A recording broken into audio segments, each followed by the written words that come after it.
होगी अर्थात मुक्ति हो जाएगी, और नहीं तो खाली अपने परमात्मा के, अपने इष्ट देव के वास्तविक स्वरूप को नहीं जानेंगे और खाली नाम रूप में फंसे रहेंगे, तब कचरी भक्ति होगी, आपकी मुक्ति नहीं होने वाली है उससे।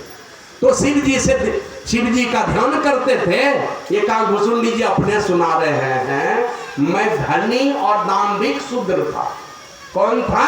काकभूषुंडी जी अपने से कहे, मैं बड़ा धनवान था लेकिन दाम्भिक था। दाम्भिक माने आडंबर वाला, दिखावा वाला था मैं।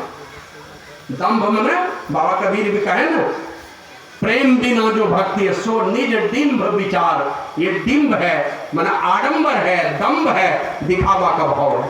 कहा कि मैं दाम्भिक था, दिखावा वाला भक्ति ज्यादा था मुझ में, और मैं बड़ा ही धनी था। एक सैव ब्राह्मण से हमने दीक्षा ले लिया, जो शिव जी को अपना इष्ट मानते थे, उन्हीं से दीक्षा ले लिया। मैं पूजा पाठ करने लगा। एक दिन शिव मंदिर में मैं गया, पूजा कर रहा था, तो क्या हुआ, आए उधर से गुरुदेव। हमने सोचा कि गुरु महाराज हमारे बताएं इन्हीं का पूजा ध्यान करने के लिए, मैं तो उन्हीं का पूजा ध्यान कर रहा था। गुरु जी आए तो हमने उठ के उसका सम्मान नहीं किया। तो गुरुदेव नाराज नहीं हुए, लेकिन गुरु के अपमान को भगवान बर्दाश्त नहीं कर सके, और उसी का परिणाम हुआ कि अजगर जोनी में जाने का साप मिला। अनेकों जन्मों तक अजगर जोनी में रहा, लेकिन गुरुदेव के प्रार्थना से मैंने वो क्या कहते हैं, उसमें छूट मिल गई मुझे, और जन्मने मरने का मुझे दुख नहीं हुआ।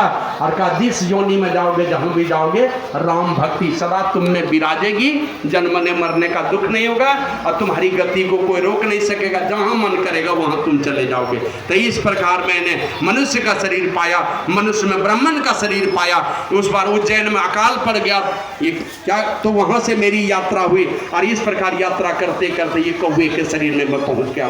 तो लंबी कथा उसके विषय में, तो जो वही कहते हैं तुलसीदास जी महाराज की, ये सुनकर के आश्चर्य ना करे, सत्संग की महिमा छिपी हुई नहीं है, और जिसने उसकी महिमा का अपमान किया, उस महिमा को नहीं माना, परिणाम का काकभूषुंडी जी अपने से सुनाते हैं। गरुड़ जी को देख लीजिए, मेरी ये दुर्दशा है कि मैं कौवा के शरीर में आ गया।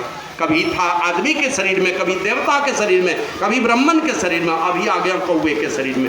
तो इस प्रकार का परिणाम मेरे ही जीवन में आया। फिर आगे कहते हैं,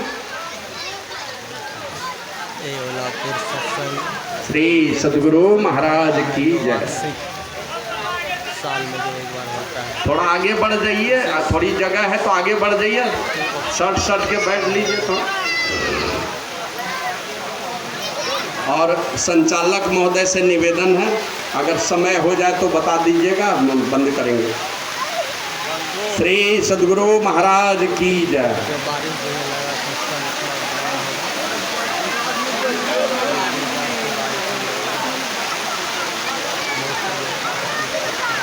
जी बिल्कुल, उसकी आवश्यकता है।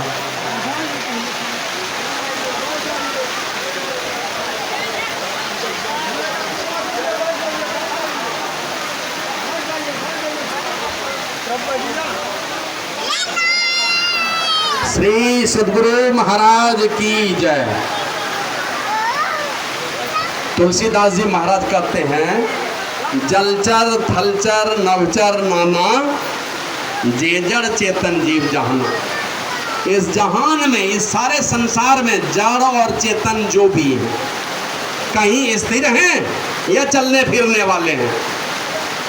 जलचर थलचर नवचर नाना, चाहे जल में रहने वाले, इस धरती पर रहने वाले, या आसमान में उड़ने वाले, कोई भी जीव हैं, जलचर थलचर नवचर नाना, जे जड़ चेतन जीव जहाना।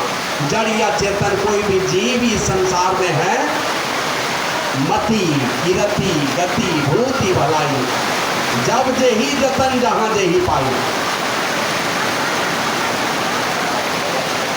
श्री सद्गुरु महाराज की जय। अगल बगल देखिए, जहां जगह है थोड़ा निकट आ जाइए।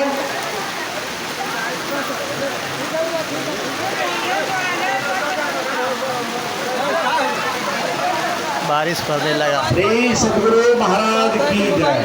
शोरगुल मत कीजिए, मुंह बंद रखिए सब लोग। श्री सद्गुरु महाराज की जय। आप लोग भीतर आइए, भीतर भीतर भीतर भीतर भीतर आइए।